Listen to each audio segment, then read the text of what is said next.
இப்ப ரீசெண்டா எனக்கும் ஒரு கவர்மெண்ட் ஆபீசருக்கும் ஒரு வம்பா போச்சு. தப்பு என் மேலதான், தெரியாம அவர் மேல அடிச்சிட்டேன். அதுக்கான மன்னிப்பு நான் கேட்டுட்டேன். ஆனா அவர் என்ன விட்டுற மாதிரி இல்ல, ரொம்ப கொஞ்சம் அனாகாரம் பேச நடந்துக்கிட்டாரு. நான் உடனே 100க்கு போன் பண்ண ஆரம்பிச்சிட்டேன். உடனே அவர் தெரிச்சு ஓட ஆரம்பிச்சிட்டாரு. எனக்கு ஒரு சந்தேகம் வந்துருச்சு, ஏன் அப்படி ஓடுறது, அவர் இவ்வளவு ஏறினாரு நம்ம மேல அப்படின்னு நினைச்சுக்கிட்டு நான் என் வீட்டுக்கு வந்துட்டு ஆர்டியில் ஒண்ணு எழுதுற தலைமைச் செயலகத்துக்கு.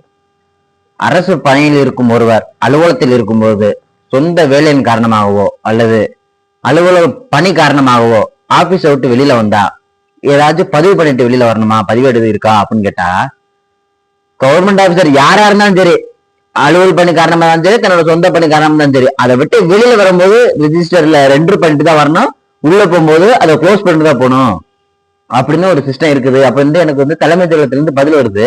அந்த பதிவேடு பேர் நடத்தை பதிவேடு. நம்மள எவ்வளவு அலங்கழிப்பாங்க.